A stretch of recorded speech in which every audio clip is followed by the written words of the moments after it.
They say monsters hide in dark forests and deep oceans, but the most dangerous ones live quietly inside us, wearing familiar faces.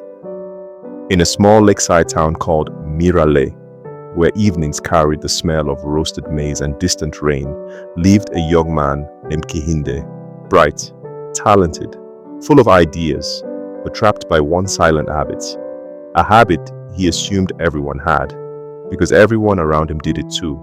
He postponed the life he wanted until he felt ready.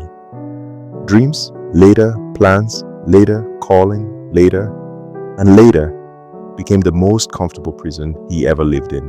One evening, Kehinde sat by the lake, his notebook filled with plans he never started. The water was calm, but beneath the surface, something shifted. A faint ripple, a shadow-like mist, a shape forming from everything he kept postponing. The conversations he avoided, the ideas he buried, the prayers he delayed. He didn't notice it. Most people never do. The next day at the marketplace, life moved around him in slow motion. Vendors shouting, children laughing, footsteps everywhere and drifting behind him.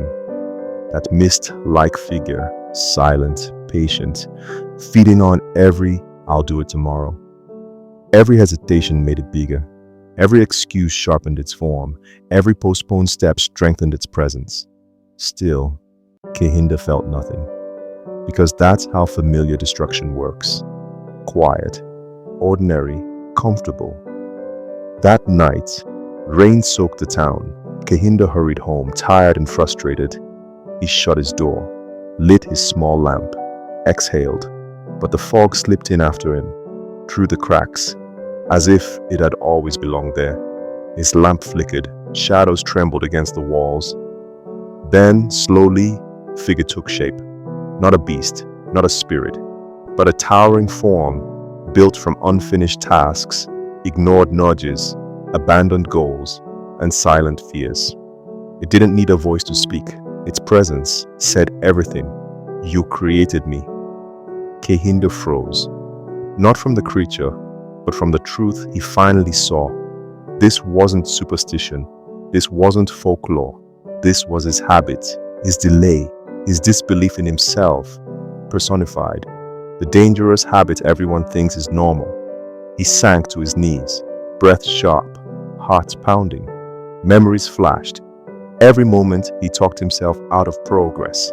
Every time he said, "later." Every opportunity he abandoned. Every inner whisper from God he silenced. And from somewhere deep inside, a strength he didn't know he had began to rise. He clenched his fists, lifted his head and whispered, "No more." The room trembled. The creature staggered. Courage cracked the walls of delay he'd built around himself. Kehinde stood, just one step forward, but it carried the weight of 100 postponed decisions. The creature recoiled, flickered, unraveled. Every breath of courage made it smaller. Every ounce of faith made it weaker. Every decision to act made it disappear. Until finally, it collapsed into nothingness, leaving behind a quiet room. And a young man forever changed. The next morning, the lake was still, but Kehinde wasn't. He sent the message he'd postponed, started the project he feared, prayed the prayer he avoided, committed to the discipline he kept escaping. People noticed the shift. Some whispered, "How did he change so fast?" But Kehinde knew he didn't gain more time. He simply stopped wasting the time he had.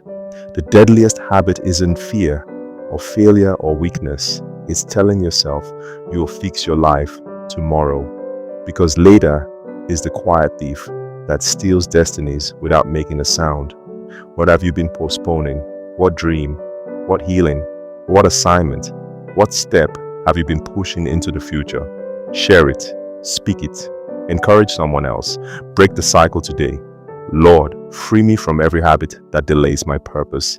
Let every chain of procrastination, fear, and doubt break today. From this moment, I walk in obedience and action.